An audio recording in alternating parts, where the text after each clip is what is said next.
गुफ्तगू का आगाज करते हैं, पढ़ें अल्लाहुम्मा सल्ली अला सय्यिदिना व मौलाना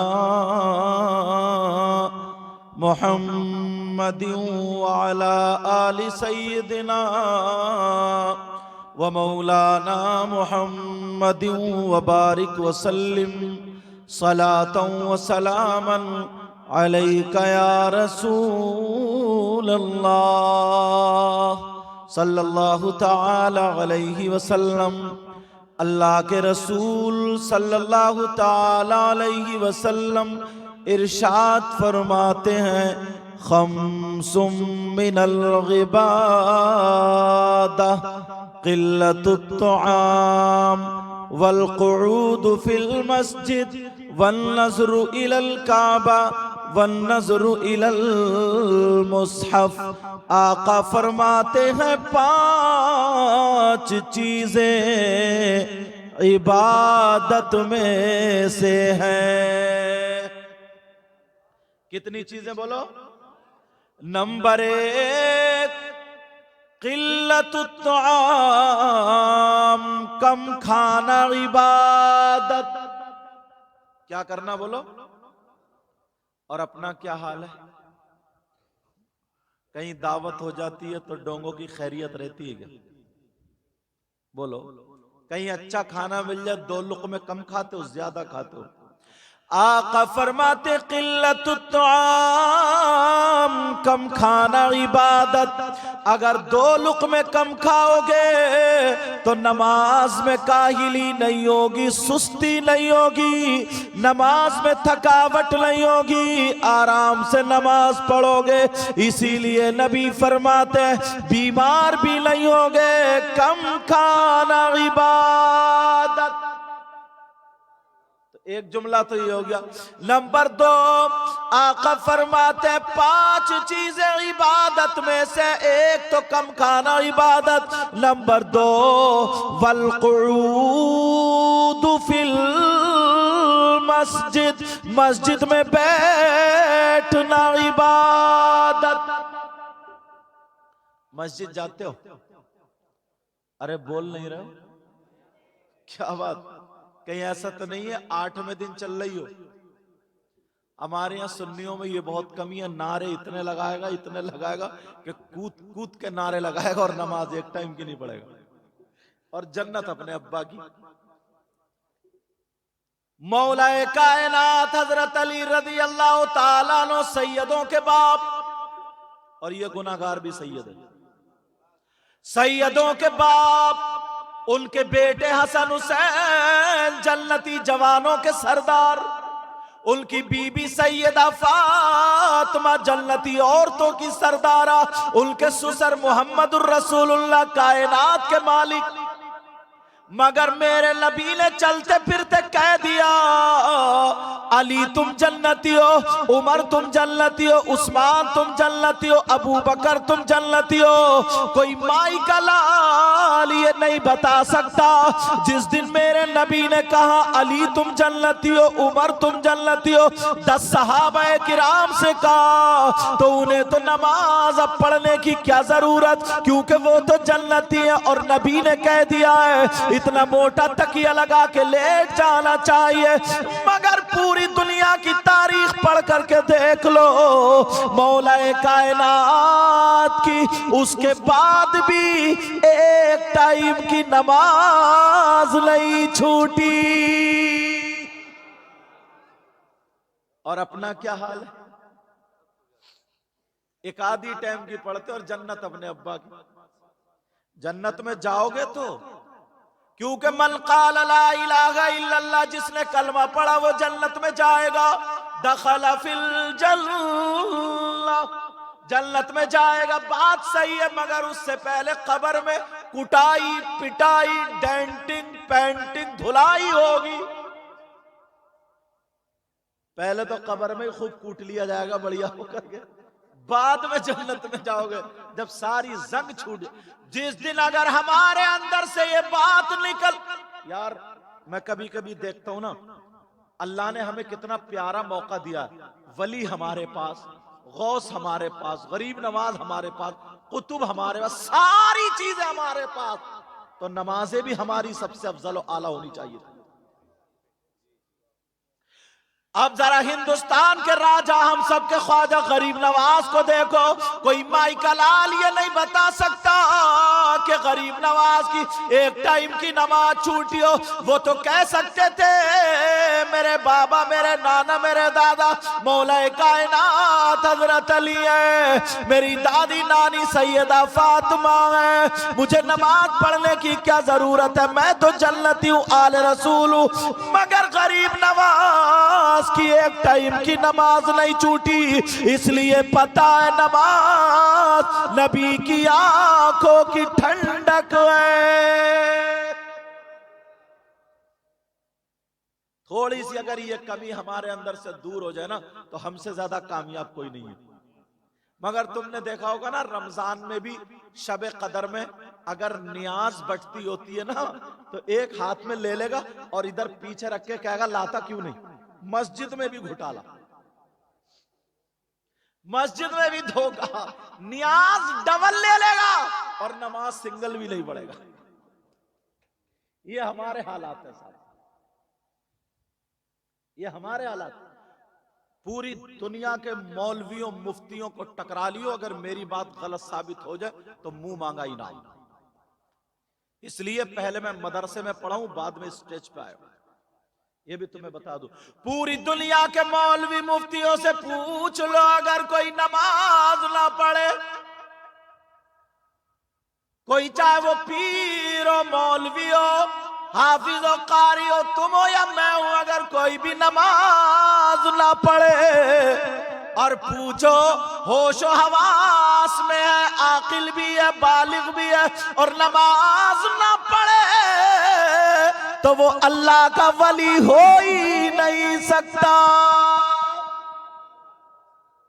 अगर गलत बोलूं ये उलमा पकड़ लेंगे ताकि मेरी भी इस्लाह हो जाए। तब तक वली हो ही नहीं सकता।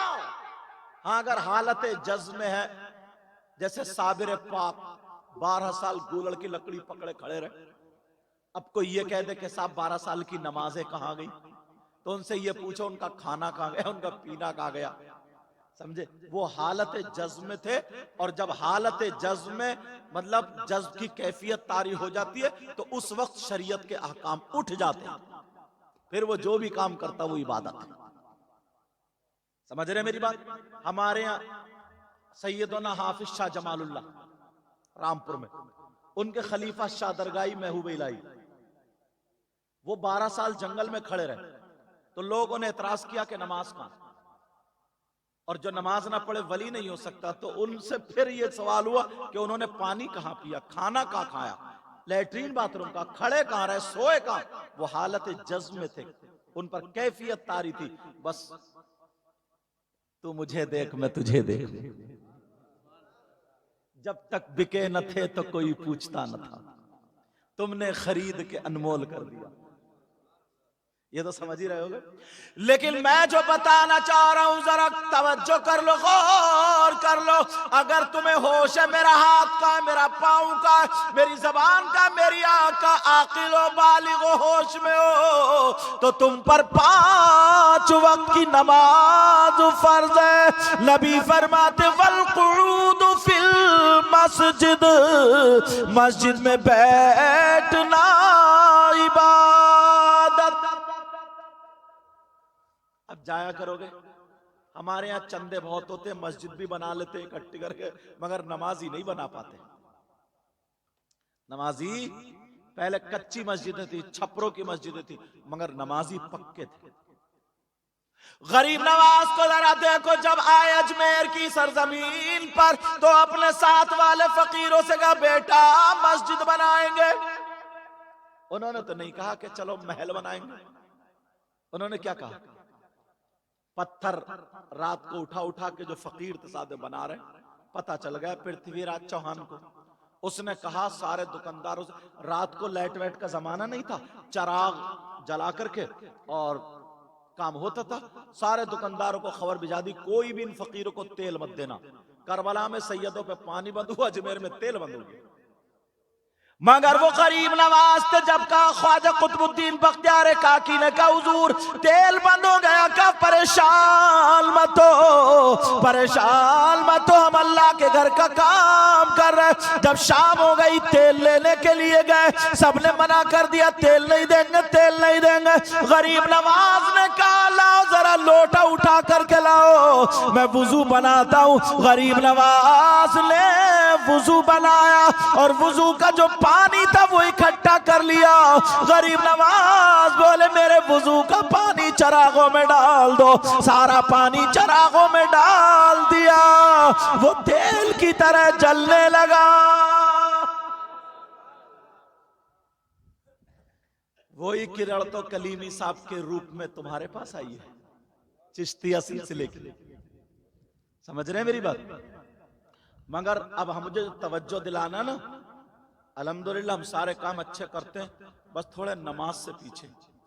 लोग हम पे उंगली उठाते हैं, लोग हमसे कहते हैं ये सुन्नी है, न्याज़े भी बहुत करते हैं, सारे काम बड़े पीर साहब की 11वीं, गरीब नवाज की छठी शरीफ, हर अल्लाह के वली को मानते नहीं मानते अल्हम्दुलिल्लाह, और मानना चाहिए।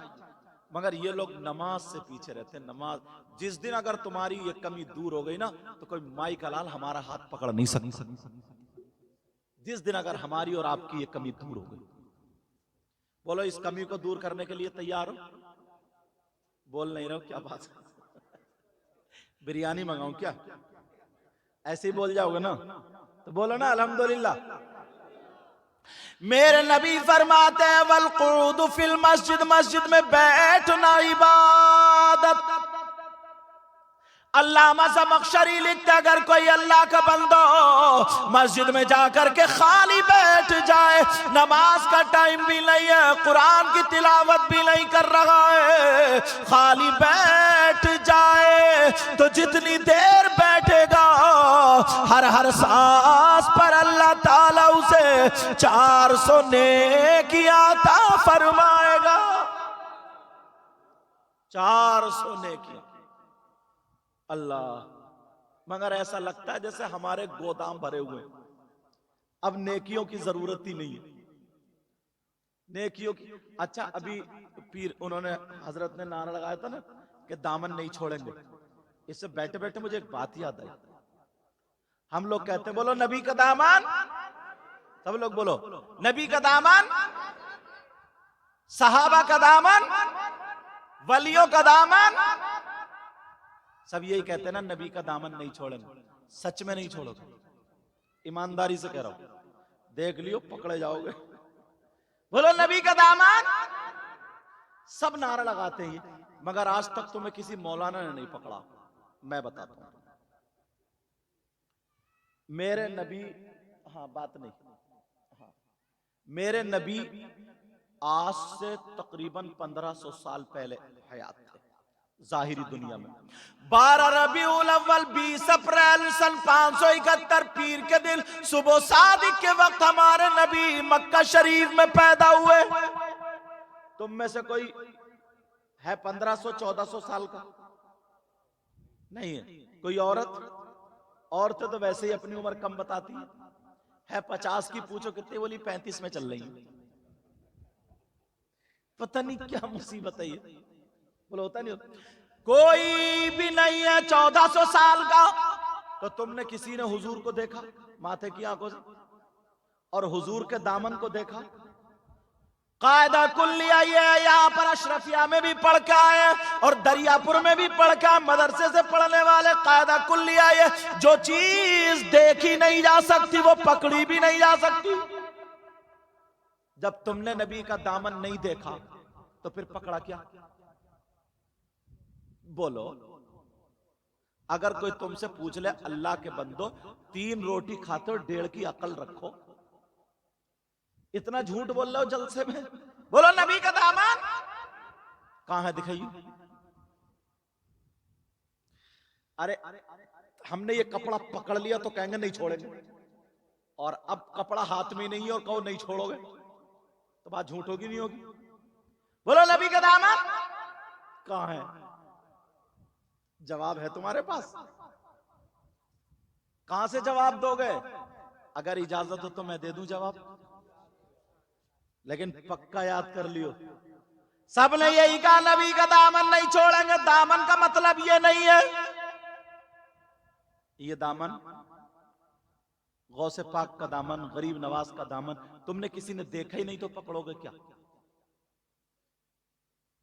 चलो सैयद साहब का, कलीमी साहब आए, उनका दामन पकड़ लो तो बात सच्ची है कि आप दामन नहीं छोड़ेंगे तो माना जा सकता है, तुम उनके जिंदगी में हो। लेकिन गरीब नवाज का देखा ही नहीं, तुम्हारे हाथों में नहीं, तो फिर पकड़ा क्या? क्यों नारे लगाते हैं हम झूठे? अगर कोई हमसे कहे क्या जवाब है तुम्हारे पास? हम सुन्नियों के पास हुड़दंगी बहुत है, बस जवाब कम है। सबने यही कहा नबी का दामन नहीं छोड़ेंगे। मैं भी कहता हूं नबी का दामन नहीं छोड़ेंगे। दामन से मतलब ये दामन नहीं है तो फिर कौन सा दामन है? हम कहते हैं ना नबी का दामन नहीं छोड़ेंगे, मतलब यह है नबी का तरीका। बोलो बोलो नबी का तरीका। अच्छा कोई ये कहे साहब हम कैसे मान लें? कभी कभी ज़र्फ बोल के मजरूफ मुराद लिया जाता है। ये रास्ता कहां को जा रहा है? कहां जा रहा? एक हाईवे जा रहा। कहां जा रहा बोलो? हाईवे। कितने दिन हो गए जा चलते हुए? कितने दिन हो गए चलते हुए? अरे बताओ ना, बहुत दिन हो गए ना।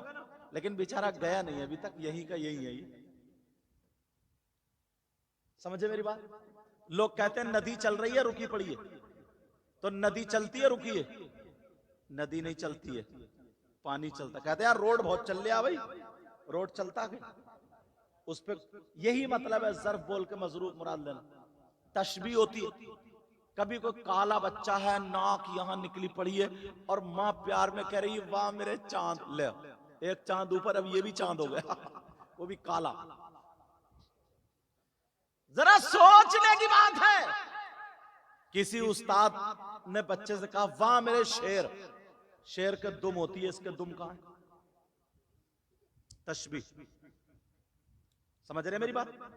तो अगर हम ये कहें नबी का दामन नहीं छोड़ेंगे तो मतलब ये नहीं है, मतलब ये है कि नबी का तरीका नहीं छोड़ेंगे। और आपने वायदा किया मुझसे नबी का दामन मतलब क्या? नबी का तरीका। अगर जान देनी पड़े तो जान दे देंगे। बोलो दे दोगे? अगर गर्दन कटवानी पड़े तो कटवा दोगे, लेकिन नबी का दामन। और अगर माल देना पड़े दे दोगे? मंगा लूं छुरी, छुरी मंगा लूं, देख लियो। बोलो नबी का दामन। तो नबी के दामन का मतलब यह है कि नबी का तरीका नहीं छोड़ेंगे। और नबी का तरीका यह है कि मेरे नबी ने कभी नमाज नहीं छोड़ी, सिद्दीक अकबर ने नमाज नहीं छोड़ी, फारूक आजम ने नमाज नहीं छोड़ी, उस्मान गनी ने नमाज नहीं छोड़ी, मौला अली ने नमाज नहीं छोड़ी, हसन हुसैन ने नमाज नहीं छोड़ी, इमाम मोहम्मद बाकिर ने नमाज नहीं छोड़ी, ज़ैनुल आबिदीन ने नमाज नहीं छोड़ी, इमाम जाफर सादिक ने नमाज नहीं छोड़ी, इमाम मूसा कासिम ने नमाज नहीं छोड़ी, गरीब नवाज ने नमाज नहीं छोड़ी, ख्वाजा कुतुबुद्दीन बख्तियार काकी ने नमाज नहीं छोड़ी, हजरत निजामुद्दीन ने नमाज नहीं छोड़ी, तुम्हारे पीर साहब ने नमाज नहीं छोड़ी। तो इनका दामन ये कि नमाज ना छोड़ना। तुमने मुझसे वादा किया है मर जाएंगे मगर नबी का दामन नहीं छोड़ेंगे, मतलब ये कि आज के बाद नमाज नहीं छोड़ेंगे। मतलब यही तो हुआ। सोच रहे होगे यार बड़े बुरे फंसे हम तो। तुम्हें तो मीठी मीठी ना जर्दा खिलाया जाए, खीर खिलाई जाए, बिरयानी खिलाई जाए, और लोगों को ये सुन्नतें बहुत याद रहती है प्लेट साफ करने वाली, इसलिए प्यार। अच्छा बाज तो ऐसा है हमारे लोगों में, सुन्नियों में, खाली जुमा पढ़ता और नियाज़े इतनी मारता है कि मत पूछो। खाली जुमा वो भी कभी कभी कैंसिल कर देता। ऐसे भी हैं बाज लोग।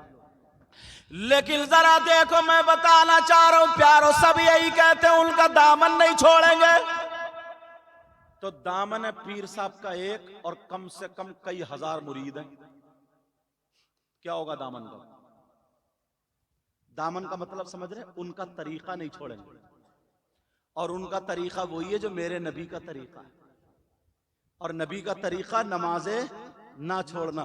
दूसरा तरीका यह, मेरे नबी ने कभी दाढ़ी नहीं मुड़ाई। और अपना क्या हाल है, 50-50 साल के भी मुड़ाते फिर रहे हैं। आका फरमाते वल कुऊद फिल मस्जिद, मस्जिद में बैठना इबादत। एक हदीस और सुनो, क़ाल क़ाल रसूलुल्लाह सल्लल्लाहु तआला अलैहि वसल्लम सलासा ला यदखुलूनल जन्ना अला कुल्लि वालिदै वद्दयूस व रजुलतुन निसा। मेरे नबी फरमाते, कोई मौलाना नहीं कहता, मुफ्ती साहब नहीं बोलते, नबी फरमाते। मेरी बात गलत हो सकती है, तुम्हारी गलत हो सकती है, मगर नबी की बात गलत, नबी की बात गलत।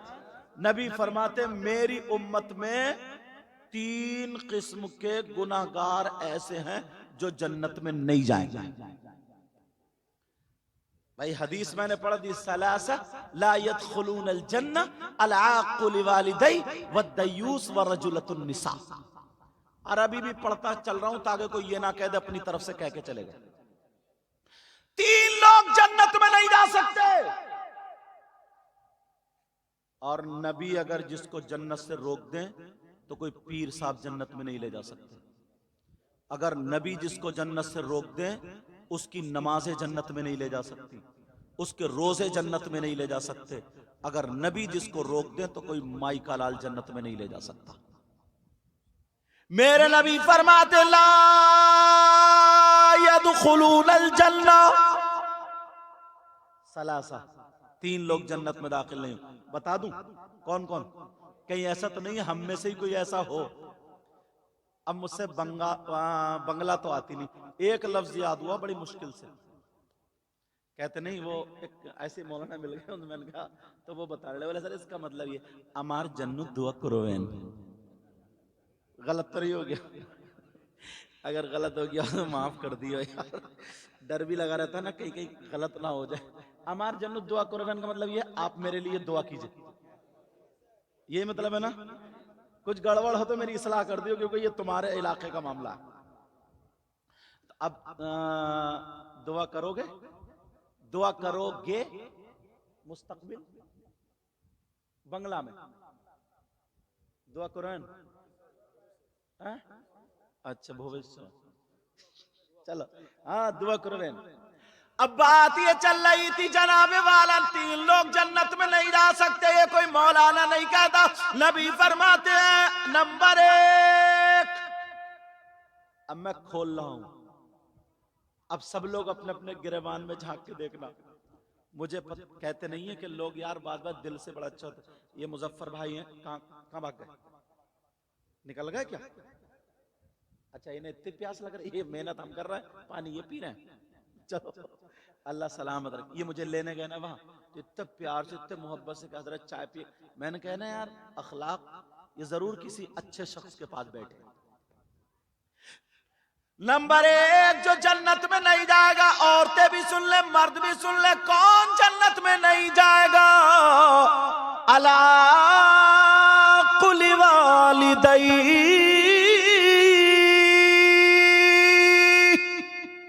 तर्जमा कर रहा हूं, वो जन्नत में नहीं जाएगा जो अपने माँ बाप को सताता है, जो माँ बाप को तकलीफ देता है, जिसके माँ बाप जिससे नाराज है तो उसका नबी भी नाराज, खुदा भी नाराज। जब माँ बाप नाराज है तो वो कितनी नमाजें पढ़ ले, कितने जलसे कर ले, कितने मेरे हाथ चूम ले, किसी और के हाथ चूम ले, जब तक माँ बाप नाराज है वो जन्नत में नहीं जाएगा। अब अपने हाल देख लो। और एक जगह हदीस में तो ला यक़बलुल्लाहु अज़्ज़ा वजल सरफन वला अदला, ये लफ्ज आया कि उसकी ना नमाज़ें कबूल, ना रोजा कबूल, ना ज़कात कबूल, ना हज कबूल, ना कुछ भी कबूल, कुछ कबूल नहीं, जिसके माँ बाप जिससे नाराज है। हम जाते अपने इलाके में तो लोग इतना हाथ चूमते कि सैयद साहब, बाज बाज तो नाक लगा देता है, चूमते चूमते रगड़ देता है, यूं ठुकने भूल जा, रगड़ दे, दूसरा आया यूं साफ करके चला गया। ऐसे जलसे में भी चंदा देंगे, सारी बातें अच्छी है दो, मगर मां तड़प रही है, 100 रुपए की उसे दवा नहीं दिलवा सकता। बाप के घुटनों में दर्द है, आंखों पे चश्मा नहीं लगवा सकता, ठोकर खा रहे हैं माँ बाप। कान खोल के सुन लियो, अगर जिसके माँ बाप नाराज हैं उसका नबी भी नाराज, खुदा भी नाराज, और जब माँ बाप नाराज है उसकी नमाजें भी बेकार, रोजे भी बेकार, ज़कात भी बेकार, हज भी बेकार, पूरी दुनिया बेकार, उसकी आखिरत भी बेकार। क्यों? ये मैं नहीं कहता, ये नबी फरमाते हैं। इसलिए जो बात कहूंगा जिम्मेदारी से हदीस शरीफ लगा रहा हूं उस पर मैं, और पूरी दुनिया गलत हो सकती है मगर हदीस गलत। ला यक़बलुल्लाहु अज़्ज़ा व जल सर्फ़न वला अदला अला कुल्लि वालिदै। हदीस इसलिए पढ़ता हूं क्योंकि मोबाइलों में ना फिट हो जाता, मोबाइलों में सेव हो जाता, मोबाइलों में रिकॉर्ड हो जाता, ताकि पता चल जाए कि हाँ हदीस भी लगाई है, अपनी तरफ से कह के नहीं गए। अगर जिसके माँ बाप नाराज है, याद रखो उसकी सारी चीजें बेकार। एक बात पूछना चाहता हूं, तुम चाहते हो तुम्हारी दुआएं कबूल हो जाए? बोलो चाहते हो, नहीं चाहते हो? बोलो। मैं भी चाहता हूं, और यही वजह आप अल्लाह वालों की बारगाह में जाते हो, मजार शरीफ पे जाते हो, और जाना चाहिए। अल्लाह वालों की बारगाह में जाना चाहिए, मजार शरीफ पर जाना चाहिए, हाजिरी देना चाहिए, अल्लाह वालों के कुर्ब में जाना चाहिए, रहना चाहिए। मगर ये भी कान खोल के सुन लियो, अहनाफ के नजदीक मर्दों का जाना जायज है मजारात पर, औरतों का जाना जायज नहीं। औरतों का मजारात पर जाना जायज नहीं। समझ रहे मेरी बात? क्योंकि मैं बात हक कह के जाऊंगा। औरतों का मजार शरीफ पर जाना जायज। सबसे ज्यादा अहम इबादत कौन सी है? नमाज। अस्सलातु अहम्मुल इबादात, यानी हजरत तमाम इबादतों में सबसे अफजल नमाज है। हुजूर के जमाने में औरतें मस्जिद में नमाज पढ़ती थी, उसके बाद हजरत उमर ने रुकवा दिया। क्यों? अगर औरत मर्दों के बीच में सफ में खड़ी हो जाएगी तो शैतानियत दाखिल हो जाएगी, नहीं हो जाएगी? बोल, मेरा इशारा समझ रहे? इसलिए हजरत उमर ने रोक दिया कि नहीं, तुम पे नमाज तो फर्ज है मगर मस्जिद में नहीं पढ़ना, तुम घर में पढ़ना। कहां पढ़ना? और मजार पे जाना मुस्तहब है। जब फर्ज के लिए तुम्हें रोक दिया गया तो फिर कौन इजाजत देगा मजार पे जाने के लिए? औरतों का मज़ारात पर जाना जायज नहीं। हाँ, अगर वो किसी अल्लाह वाले से मोहब्बत करती है तो ये भी सुन ले, वो अपने घर ही में अल्लाह वाले के लिए फातिहा पढ़े, दुआ मांगे। अल्लाह वाले को अल्लाह ने इतना पावर दिया है, वो उसके घर में भी मदद कर देगा। मांगो तो। मगर इस्लाम का तरीका यही है, औरतों का मज़ारात पर जाना जायज नहीं। यहां का मुझे पता नहीं, हमारे इलाके में इतनी औरतें जाती हैं मज़ारों पे, इतनी औरतें जाती हैं, आदमी कम और औरतें ज्यादा। और औरतें पछाड़े खा रही हैं, किसी पे भूत, किसी पे जिन, किसी पे हवा, किसी पे कुछ, और फिर लुटेरे पैदा होगा। लुटेरे पैदा हो गए, वो खाली मूली कहते हैं कि इस पे जिन है, इस पे भूत है, इस पे जादू है, इस पे यूं करा दिया, उस पे ये करा दिया, 2000 दो, 5000 दो, 10,000 दो। बाज मेरी बहन की कहीं ना कहीं, कैसे बोलूं, बच्चियां बैठी हैं, इज्जत पे आ बनती है। कई जगह ऐसा देखा गया है कि इज्जत तक पे हाथ डाल दिया है इन नालायकों ने। आपको क्या पता? अभी ये सीधी सादी है, भोली भाली है। किसी के अगर बच्चे नहीं हो रहा है तो ससुराल में उसे सब लोग परेशान करते हैं कि छोड़ दो दूसरी कर लो, छोड़ दो दूसरी कर लो। अब वो घूमती फिर रही है, पता चला ये आमिल साहब है, वो आमिल साहब है, ये आमिल साहब है, वो आमिल है। उन्होंने कहा तेरी कोख खिली हुई है, रान पे तावीज लिखा जाएगा, पेट के नीचे हिस्से पे तावीज लिखा जाएगा। माज़अल्लाह, अस्तगफिरुल्लाह, उल्टे सीधे काम बता दिए कि इतने नींबू लिया, इतने अंडे लिया, मिर्चे लिया, ये लिया, तू लिया, नारियल लिया, हुआ रख दे, ऐसा कर दे, वैसा कर दे। वो बेचारी बहकावे में आ जाती है कि तो अच्छा आदमी होगा और गलत हरकत हो जाती है। अल्लाह माफ फरमाए। समझ रहे?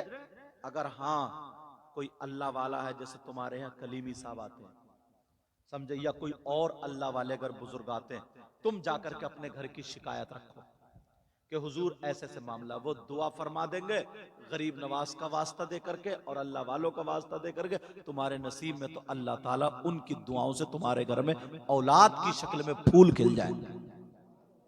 मगर किसी गैर के हाथ में बच्ची का हाथ मत देना। अगर दोगे तो तुम जानो, मेरा काम बताने का। औरतों का मज़ारात पर जाना जायज नहीं। एक बात और बताऊं, सुन लेना ये बात जरा तवज्जो से।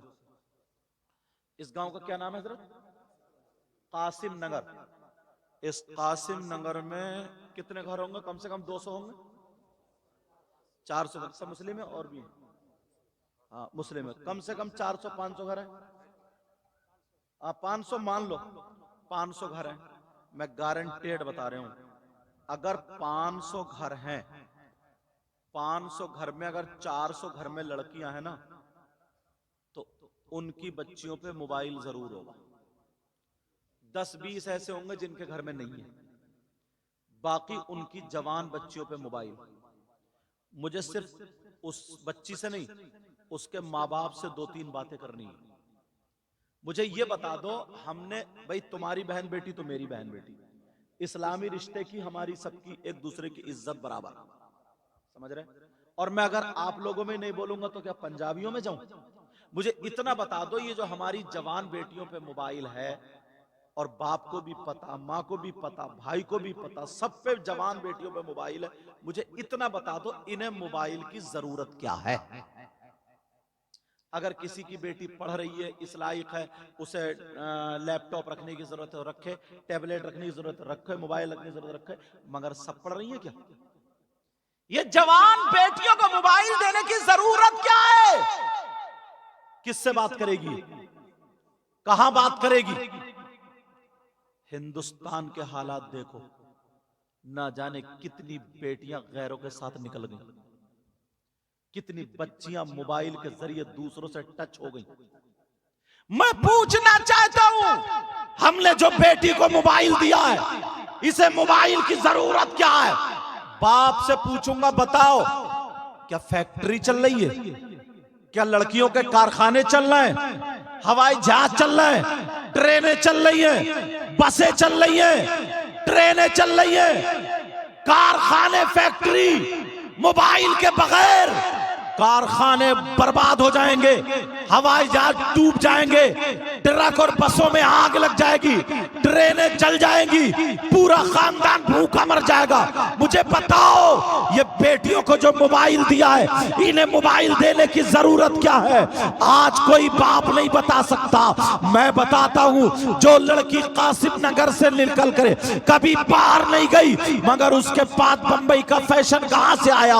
आज उसकी आस्तीन कट गई है, आज उसके सरों से दुपट्टा उतर गया है, आज वो बेहयाओं जैसा चालो चलन कर रही है, आज वो नंगे नंगे कपड़े पहन रही है, आज उसकी चुटियां लहरा रही है, आज उसके बाल दिखाई दे रहे हैं। शर्म हया गैरत खत्म, पर्दा ओढ़नी खत्म। हमारी बेटी अगर जवान बेटी है तो बाप के सामने ऐसे ही निकल पड़ती है बगैर पर्दे के।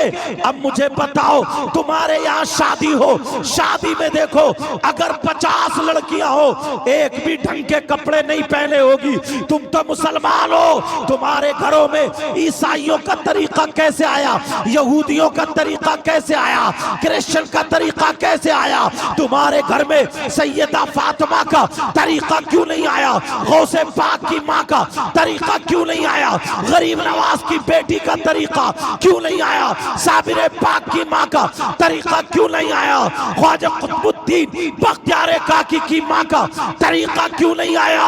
वो नाचने वाली औरतें, वो फिल्में बनाने वाली औरतें, उनकी तरह तरीका आ गया।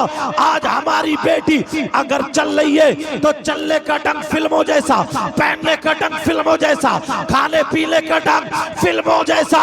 मैं पूछना चाहता हूं, अगर तुम्हें करना था अपनी बेटियों के हाथ से मोबाइल ले लो, इन्हें देना है तो दीनी किताब दे दो, इस्लामी किताब दे दो।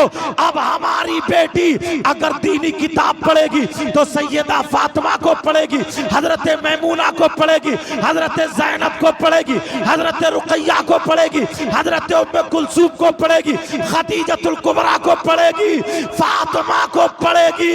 हमारी बेटी बंगाल की रहने वाली अगर मदीने की फातिमा को पढ़ेगी तो खाएगी हमारी बेटी, लेकिन ढंग फातिमा का होगा। पिएगी हमारी बेटी, ढंग फातिमा का होगा। उठेगी, बैठेगी, सोएगी, जागेगी हमारी बेटी, ढंग फातिमा का होगा। ऐसी बेटी बाप के घर में हो तो बाप के लिए रहमत बनेगी, शौहर के घर में हो शौहर के लिए नेमत बनेगी, और जब मां बनेगी तो उसके कदमों के नीचे जन्नत।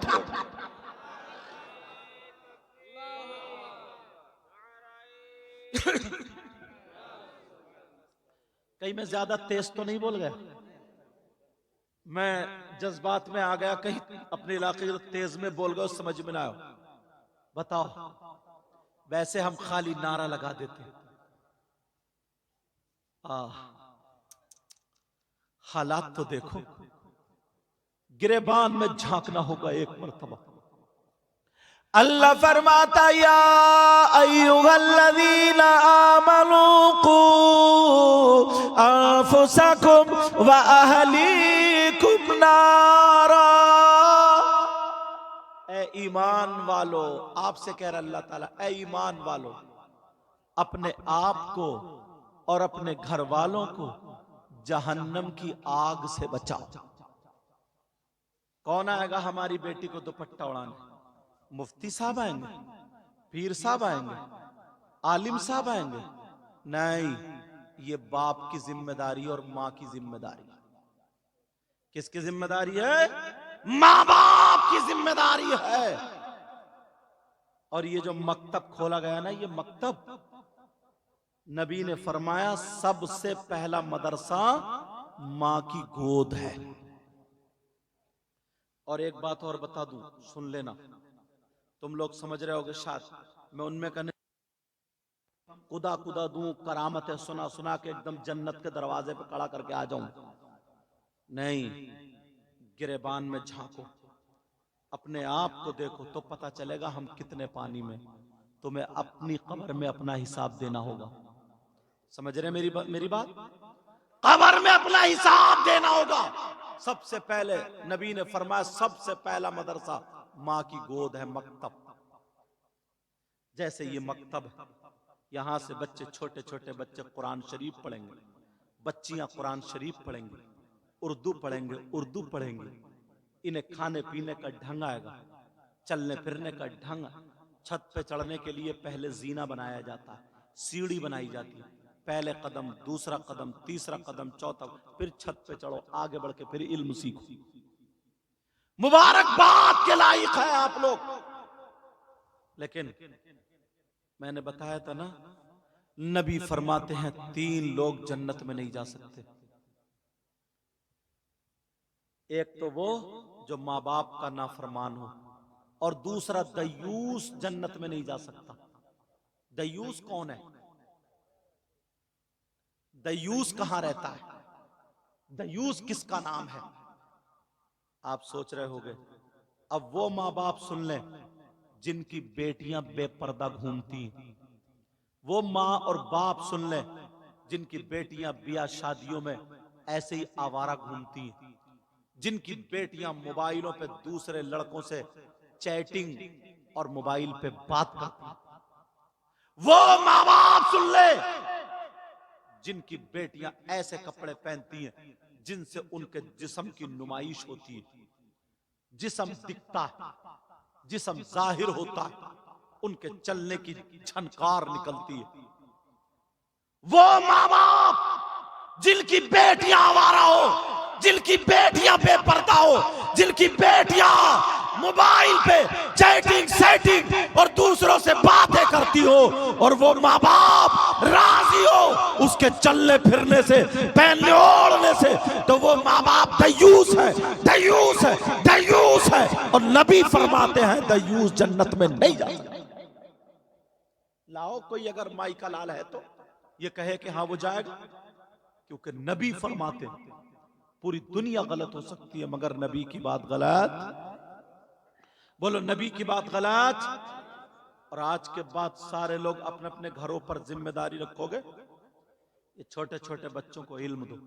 ये इतने इतने बड़े बच्चे मोबाइल चलाना जानते हैं सारे लोग, मगर कुरान पढ़ना क्यों नहीं आता, उर्दू पढ़ना क्यों नहीं आती, इनको मसाइल क्यों याद नहीं है?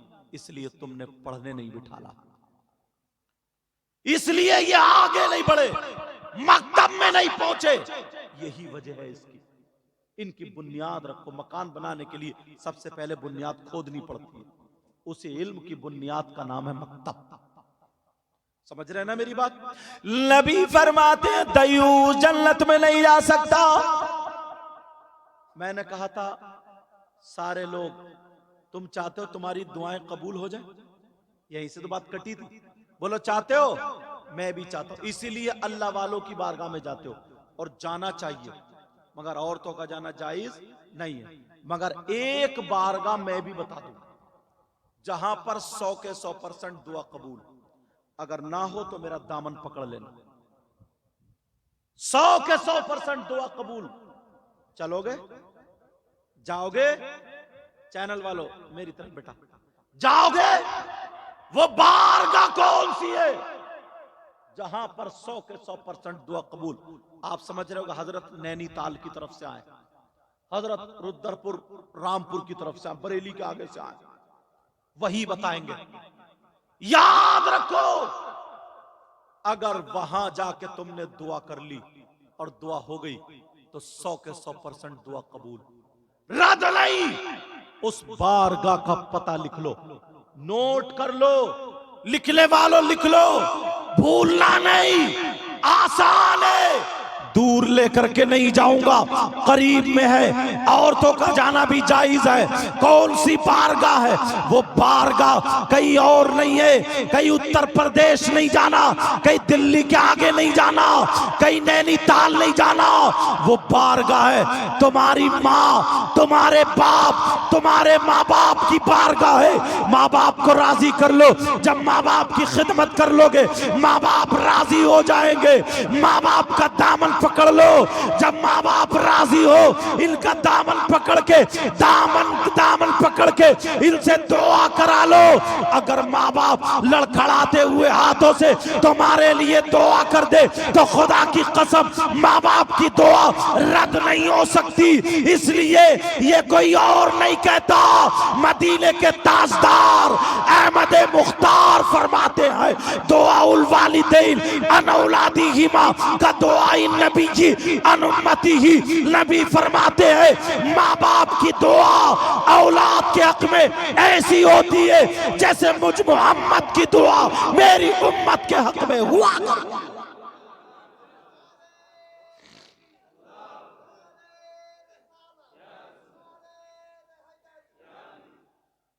मगर लोग हैं इस तरफ तवज्जो ही नहीं। अल्लाह, इतने मजमे में एक बात और उठाता हूं, इतने मजमे में कासिमपुर, कासिम नगर के बंगाल में है ना, ये कासिम नगर के बंगाल के गयूर मुसलमानों, तुम्हारे पूरे गांव में कोई शख्स ऐसा आ जाए कि जो किसी का इंतकाल हो जाए और वो उस मरे हुए का गोश्त नोच नोच के खाए, तो तुम उससे दोस्ती करोगे? तुम्हारे गांव में कोई ऐसा है? नहीं है ना? किसी का बकरा मर जाए, मरे हुए बकरे को खाता है? मरे हुए मुर्गे को, मरे हुए गाय को नहीं खाता ना? अच्छा। और अगर किसी के सगे भाई का इंतकाल हो जाए तो वो अपने भाई का गोश्त नोच नोच के, कोई बहन खाती है? कोई भाई खाता? और अगर कोई खा ले तो इससे ज्यादा बुरा कोई हो सकता है? इससे ज्यादा खराब, जलील, नकारा बुरे से बुरे से बुरे से बुरा, सबसे बुरा यही है। और मेरे पास इससे आगे गाली नहीं है। अगर तुम्हारे गांव में कोई ऐसा आ जाए, उससे दोस्ती करोगे, रिश्तेदारी करोगे, गले में हाथ डाल के घूमोगे, उसे दस्तरखान पे खाना खिलाओगे, और अगर तुम में से कोई हो तो तौबा करोगे? बोलो, तुम में से यहां इतने लोग हैं तो इनमें से कम 50 लोग ऐसे हैं। डर गए? आप लोग सोच रहे होगे यार कौन है ऐसा? और औरतों में तो और ज्यादा, जो अपने मरे हुए भाई का गोश्त खाए। कोई कहेगा यार ये हजरत पहली मर्तबा है, कौन से मौलाना को बुला लिया, कैसी बात कर रहा है? किससे पूछवाऊं, हजरत से, इमाम साहब किबला से? नहीं। कोई ये भी कह सकता मैं इनकी नहीं मानता, सदर साहब से, आप सदर ना, आज जो भी हो, मतलब कैशियर अभी लिखने वाले के तो कातिब, इनसे कहा नहीं, और भाइयों से नहीं, किसी मुफ्ती साहब से, उनकी बात भी गलत हो सकती है। फिर किससे पूछूं? ऐसी जात, ऐसी चीज से पूछूंगा कि कोई माइका लाल कह ही नहीं सकता कि ये गलत है। कौन है वो? बताऊं? नाम लेके बताऊं ऐसे ही? डर गए। मुझे तो तुम्हारे इनके मुजफ्फर अली का नाम याद और किसी का नाम याद नहीं, क्योंकि ये मेरे साथ कार में आए और डबल चाय पिलाई इन्होंने मुझे। अल्लाह बरकत अता फरमाए, चाय भी शानदार, और कितने प्यार से बोले हजरत यहाँ का समोसा बहुत शानदार होता है, समोसा खाएंगे। मैंने चेहरा देखा, मैंने कहा ये खिलाना चाह रहा है, मैंने कहा ठीक है मंगा लो।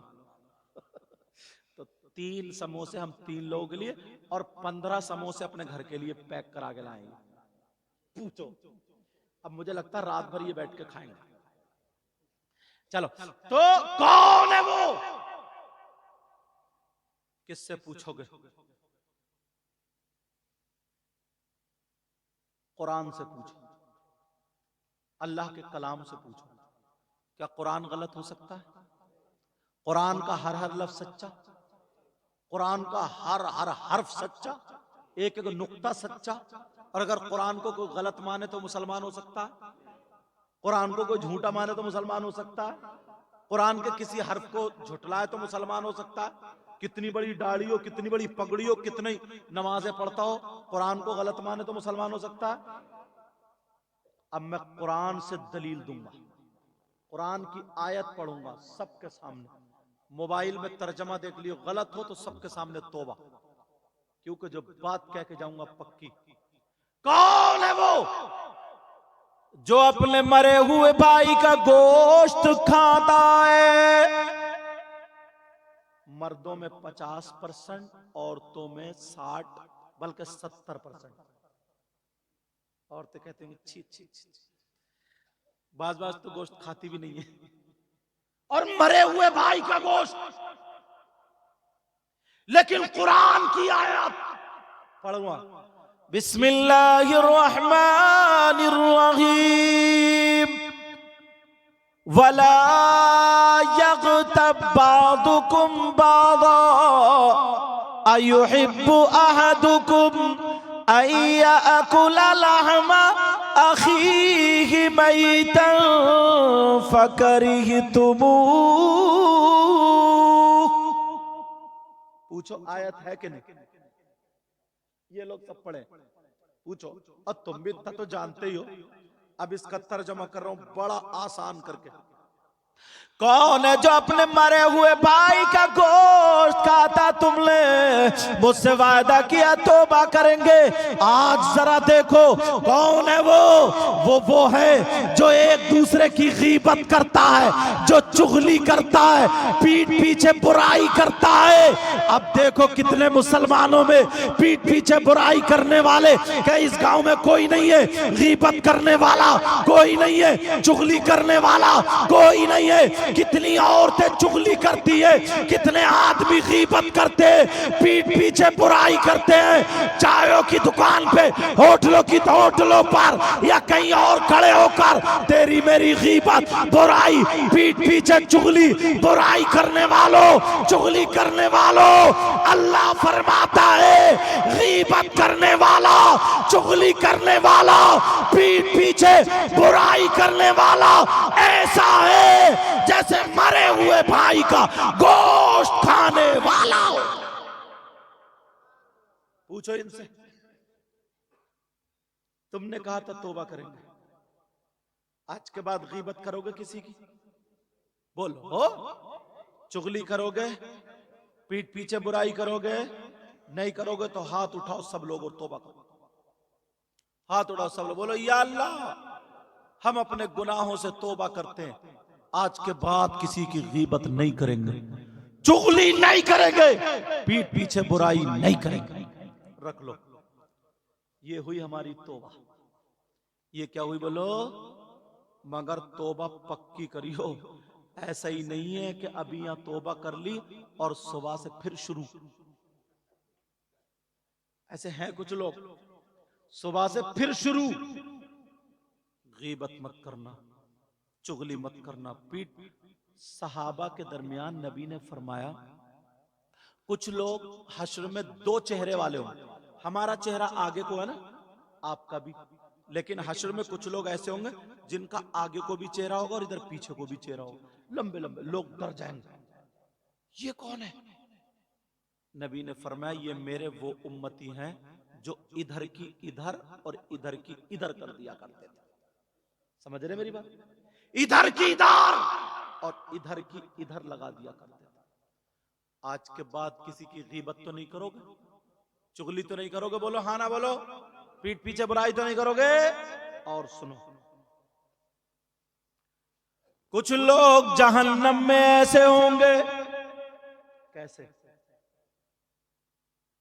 जिनकी, मेरी बहनें बैठी हैं मगर कुछ बातें बतानी पड़ती हैं, जिनकी शर्मगाह सड़ रही होगी, आदमी औरतें शर्मगाह सड़ रही होगी, उनकी शर्मगाह में खून, पीप, मैल, कचलव, और उनके पेट मटके की तरह फूले हुए, और उन्हें पेशाब लगेगा मगर पेशाब नहीं उतरेगा, पेशाब नहीं उतरेगा। अब नबी फरमाते वो चीख रहे होंगे, चिल्ला रहे होंगे, और कुछ लोग ऐसे होंगे जिनके नाखून अल्लाह ताला तांबे के कर देगा। ये नाखून ना बड़े बड़े तांबे के, और वो तांबे के नाखून जहन्नम की आग से दहक रहे होंगे, और यहां से लेकर के यहां सीने तक चीर रहे होंगे ऐसे वो लोग, और जबान उनकी प्यास के मारे बाहर होगी, और वो कह रहे होंगे हाय अल अतश, हाय अल अतश, हाय अल अतश, हाय हमें कुछ पिलाया जाए, हमें कुछ पिला दिया जाए। चीर रहे होंगे, पिला दिया जाए, चीख रहे होंगे, चिल्ला रहे होंगे बुरी तरीके से। नबी फरमाते हैं फिर उन लोगों का पेशाब उतरेगा जिनका पेशाब रुका हुआ था और उनकी शर्मगाह सड़ रही थी। जब पेशाब निकलेगा तो पेशाब के साथ पीप, खून, कचलऊ, मैल, पीप जान रहे हैं? पीप, हाँ, मैल, मैल, जहन्नम की काली आग लपेटे मारती हुई सब लोग पेशाब करेंगे तो वो गंदा बदबूदार निकल के सड़ा हुआ उधर इकट्ठा हो जाएगा, और वो जो कहेंगे हाय अल अतश, हाय अल अतश, ऐसे चीर रहे होंगे हमें कुछ पिलाया जाए, उनकी जबानें बाहर होंगी। नबी फरमाते हैं और रो गए, आंखों में आंसू का, उनको फिर वो पीप, मैल, बेटा उठ के बैठो, उठो, मैल, पीप, कचलाऊ उन लोगों को पिलाया जाएगा और वो पिएंगे। सहाबा ने अर्ज किया आका ये कौन लोग होंगे, कौन से नबी के उम्मती होंगे? उस नबी को कितनी तकलीफ होगी। जब इतना कहा तो मेरे नबी और रोएंगे जब ये बात सुनेंगे, और रो करके कहेंगे ऐ मेरे सहाबा वो मेरे ही उम्मती होंगे, वो मेरे उम्मती का कौन उम्मती। अब सहाबा की आंखों में आंसू आ गए। सहाबा मेरे नबी ने फरमाया, सुनो, वो लोग जिन्हें खून पिलाया जाएगा, कचलऊ पिलाया जाएगा, पेशाब पिलाया जाएगा, पीप पिलाई जाएगी, सड़ैन फैल रही होगी, जिन्हें पिलाया जाएगा वो मेरी उम्मत के वो लोग होंगे जो शराब पिया करते थे, जो नशा किया करते थे, जो शराब के आदी थे, शराब नहीं छोड़ा करते थे। अल्लाह के वास्ते शराब पीने वालों, नशा करने वालों, पूरी दुनिया गलत हो सकती है मगर मेरे नबी का फरमान गलत नहीं हो सकता, इसलिए मर जाना मगर शराब को हाथ मत मत। कितने लोग आज शराब पी रहे हैं, मुसलमानों के छोटे छोटे बच्चे नशा करने लगे। तुम्हारे यहां नहीं, जाकर के देखो, ऐसे लोग शादी में शराब पी पी करके डांस कर रहे हैं, नाच रहे हैं, नशे के कैप्सूल खा रहे हैं। अस्तगफिरुल्लाह अस्तगफिरुल्लाह, या अल्लाह मेरी तौबा, हम सबको नशे जैसी बुरी चीज से बचा दे। और सुनो, ये दो चीजें हो गई, तीसरी एक चीज और बता रहा हूं। असल में कुछ मसले ऐसे होते हैं ना जिन्हें अगर बयान करने दिल भी नहीं चाहता, क्योंकि भाई भी बैठे हैं, बहन भी बैठी है, मगर बात ऐसी होती है कि पहुंचाना जरूरी होता, पहुंचाना जरूरी। मुझे बताओ, वो सगा बेटा कितना बड़ा नालायक होगा, कितना बड़ा गंदा, कितना बड़ा गंदा गंदा गंदा होगा। कौन? जो अपनी सगी मां पर गलत नजर डाले। मेरा इशारा समझ गए? मेरी बात समझ गए आप लोग? जो अपनी मां के साथ, सगी मां के साथ गलत हरकत करे, वो बेटा कितना बड़ा जलील, कितना बड़ा नीच, कितना बड़ा जालिम और बुरा हो। इससे कोई बुरा हो सकता? तुमने देखा आज तक कोई है ऐसा?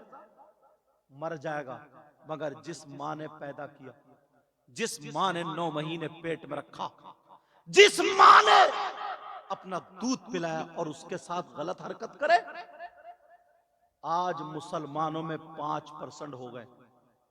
इजाजत हो तो बताऊं? कोई भी बात अपनी तरफ से नहीं कहूंगा, या तो हदीस या कुरान की आयत। मेरी जो तकरीर होती है ना, ये नहीं चाहता हूं कि हर 2 मिनट पे नारे लगा दूं, इन्हें भी खुश करूं, इन्हें भी खुश करूं, इन्हें भी खुश करूं। नहीं, अल्लाह और रसूल को खुश करने के लिए, राजी करने के लिए तकरीर करता हूं, ताकि हमारी कौम के अगर 2 बच्चे भी सुधर गए, मेरा नजराना वसूल हो गया। कब तक मैं तुम्हें खुश करता रहूंगा, इन लोगों को खुश करता रहूंगा? इसी हंसी मजाक टिट्टे में, चुटकुलेबाजी में जल से होते हैं, इतना चंदा होता, सब कुछ होता, और कोई मकसद नहीं निकलता, कोई हल नहीं निकलता, पब्लिक को कुछ मिलता नहीं, हुआ करके चले जाते हैं। एक एक पैसे का हिसाब व किताब होना। कौन है वो जो अपनी मां के साथ गलत हरकत करने जैसा? अल्लाह, एक एक मौजू पे कई कई घंटे बोल सकता हूं, मगर आखिरी दर्जे की हदीस सुनाता हूं। कितना बड़ा जालिम होगा। तुमने नाम सुना होगा सूद और ब्याज का। यहां सूद बोलते हैं ना हजरत, सूद जानते हैं, और ब्याज भी, दोनों समझते हैं ना? ठीक है। सूद और ब्याज का कारोबार कितने लोग कर रहे हैं आज।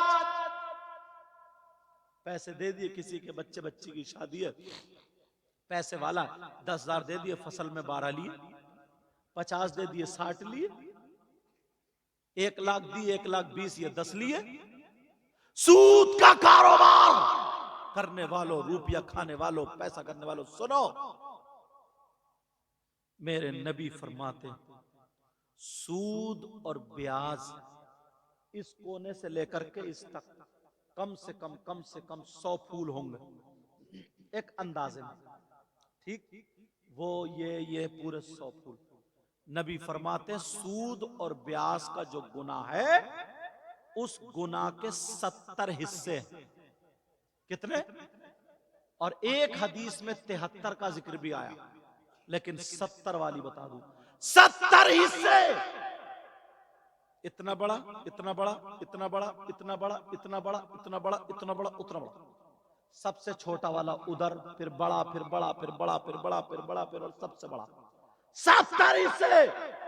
सूद और ब्याज का जो गुनाह है, उस गुनाह के पाप के 70 हिस्से है। सबसे बड़ा वाला, छोटा वाला, सारे के सारे गुनाह उसी सूद के हैं। आमना के लाल फरमाते हैं, नबी फरमाते हैं, इन 70 हिस्सों में सबसे छोटे वाले हिस्से का गुनाह और पाप ऐसा है जैसे सगे बेटे का मां के साथ जिना करना। सगे बेटे का मां के साथ जिना करना, माज़अल्लाह। जब छोटे वाले का गुनाह ऐसा, तो फिर और बड़े वालों का कितना होगा। आज लोग बड़े अड़ल्ले तड़ल्ले से खा लेते हैं, पी लेते हैं, सो लेते हैं। एक मजार शरीफ पर जब मैं गया हाजिरी देने के लिए, अल्लाह माफ फरमाए, तकरीर थी मेरी, पहना बैठा था एक मुजाबिर, सुन लियो जरा तवज्जो से, और वो कई कई अंगूठी पहने हुए। एक अंगूठी 4.5 माशा की, एक ही नक्की चांदी की पहनना जायज, वो कई कई अंगूठी पहना हुआ। और सुल्फा होता है ना, सुल्फा, सुल्फा समझ रहे, चरस, गांजा, नशे की चीज, वो चिलम में रख के और ऐसे पी रहा था, खूब पी पी कर, और मर्द हक अली, धुआं मार, और कह हक अली, तोबा तोबा, अस्तगफिरुल्लाह, हजारों मर्तबा अस्तगफिरुल्लाह। मौलाए कायनात हजरत अली का नाम किससे जोड़ रहा? मेरे अली के शहजादे। सिर्फ यजीद ने इतना तो ही कहा था कि मेरे हाथ में हाथ दे दें, बैत कर लें, सब कुछ बच जाएगा, आराम से रहो। मगर हुसैन पाक ने हाथ में हाथ नहीं दिया। क्यों? यजीदी शराबी था, यजीदी बेनमाजी था, यजीद शरीयत मुस्तफा से हटा हुआ था, हलाल हराम में तमीज नहीं करता था। हुसैन ने अपने बच्चे देना गवारा कर लिया, हाथ नहीं दिया। जवानों को देना गवारा कर लिया, हाथ नहीं दिया। अब्बास के बाजू कट गए, हाथ नहीं दिया। खुद शहीद हो गए, हाथ नहीं दिया। दुनिया वालों को बता दिया, दिखा दिया, हुसैन अपने नाना के दीन पर इतना कायम है, जान दे सकता है मगर शरीयत के खिलाफ कदम नहीं उठा सकता। और ये कैसा नालायक इंसान। औरतें पांव दबा रही हैं, औरतें बैठी हैं, मेला लगा पड़ा है, और ये धुआं मारो के हक अली हक, तन बदन में मेरे आग लग गई। इसे हजरत अली से कोई वास्ता नहीं। हम इमाम मूसा काजिम की औलाद में से, समझ रहे, इमाम मूसा काजिम, उनके बाप इमाम जाफर सादिक है, उनके बाप इमाम मोहम्मद बाकिर है, उनके बाप इमाम ज़ैनुल आबिदीन, उनके बाप इमाम हुसैन है। समझ रहे मेरी बात? अब सुनो, दूसरा सिपारा, सूरह बकर, आयत है वयसअलूनका अनिल खम्रि वल मैसिर कुल फीहिमा इस्मुन कबीर। कुरान में जाकर के देख लेना, उठा के देख ले घर में जाकर, जिसका बाप जिंदा वो हरामी कैसे? कुरान में देखो, हजरत अली की शान तो देखो यार। इस आयत के तहत शान नुजूल में हजरत अली का एक वाकया लिखा है, बता दूं हजरत अली का वाकया। हजरत अली फरमा, दूसरे सिपारे में शान नुजूल में देख लेना ये वाकया, गलत निकले तो मुझे पकड़ लेना, बुला लेना। हजरत अली फरमाते हैं, शान नुजूल में वाकया लिखा, फरमाते हैं अगर किसी तालाब में शराब के चंद कतरे डाल दिए जाए, नशे की चीज के चंद कतरे डाल दिए जाए, वो पानी में और वो जमीन में पानी खुशक हो जाए, सूख जाए, सुनने की बात है, सूख जाए, और उस जमीन में अब घास उग आए, घास जम आए, हजरत अली फरमाते हैं उस घास को मेरी बकरियां चर ले खा लें, अली वो है उन बकरियों का दूध भी नहीं पिएगा। अब देखो यार, उन बकरियों का दूध भी नहीं पिएगा और तुम वही गांजा चरस और सुल्फा धुआं मार गए और कह रहे हक अली हक अली। इतना मारा जाएगा इस कमबख्त को, उधेड़ के रख दिया जाएगा। मौलाए कायनात हजरत अली फरमाते हैं, शराब पानी में, पानी जमीन में, जमीन में घास, घास बकरियों के पेट में। अली का तकवा देखो, अली ये कहते हैं मैं अपनी बकरियों का दूध भी नहीं पीऊंगा, जबकि फतवा ऐसा नहीं। तकवा अंबिया, ये भी और सुनो, अंबिया और रसूलों के बाद सबसे अफजल और आला जात का नाम सैयदना अबू बकर सिद्दीक। कौन है बोलो? अंबिया और रसूलों के बाद सबसे अफजल और आला जात का नाम। बस खत्म करने जा रहा हूं, आखिरी बात तुम्हें और बता दूं। ये जो तुमने पौधा लगाया ना मकतब की शक्ल में, दुआ करो अल्लाह ताला इसको परवान चढ़ा दे और तुम्हारे बच्चों की सही परवरिश हो पाए। वो बात ये बताने जा रहा था, तुम चाहते हो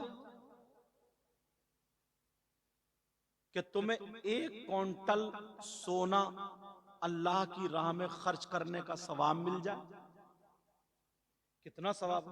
चलो 1000 क्विंटल, 1 रुपया नहीं लगेगा तुम्हारा, 1 पैसा नहीं लगेगा तुम्हारा, 1 चवन्नी नहीं लगेगी और सवाब मिल जाएगा। सैयदना अबू बकर सिद्दीक रज़ी अल्लाह ताला अन्हु जुमे के दिन मस्जिद में अजान से पहले जाते हैं, जाकर के मस्जिद को झाड़ना, पोंछना, कूड़ा करकट हटाना, साफ करना, सफे बिछाना, झाड़ना, नमाजियों के लिए तैयार कर देना। एक दिन एक सहाबी ने पूछ लिया, आका अबू बकर ऐसा क्यों करते हैं?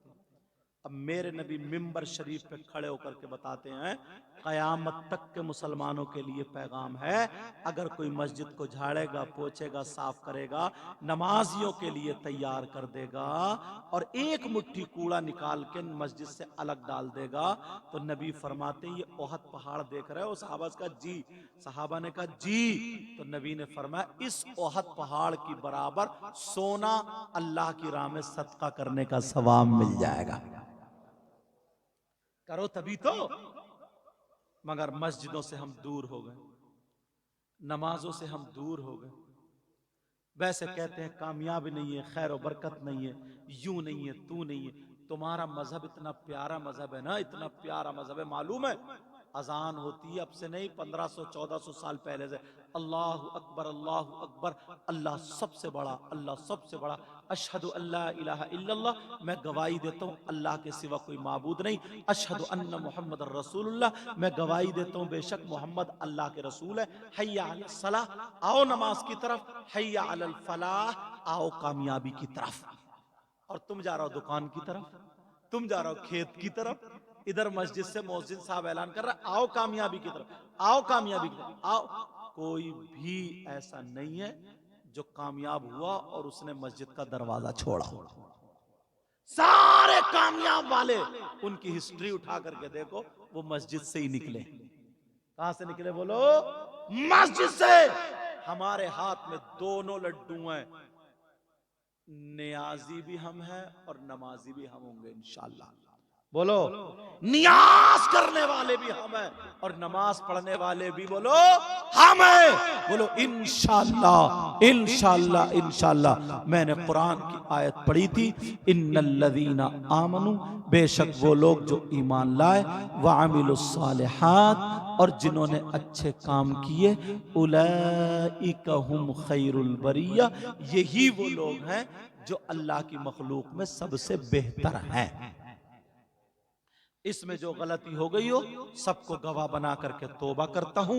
आप भी मेरे साथ में तौबा करिए, पढ़िए अस्तगफिरुल्लाह रब्बी मिन कुल्ली ज़ंबिन व अतूबु इलैहि। कलमा शरीफ पढ़े, ला इलाहा इल्लल्लाह मुहम्मदुर रसूलुल्लाह व मा अलैना इल्लल बलाग।